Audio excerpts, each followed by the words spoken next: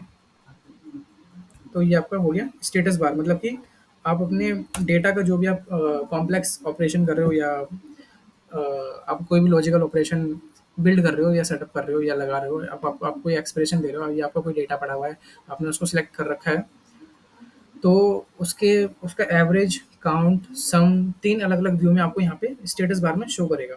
ठीक है? ये हो गया आपका स्टेटस बार। तो हमने ओवरऑल इसमें सारे पॉइंट्स कवर कर लिए हैं। जैसे मैंने बताया कि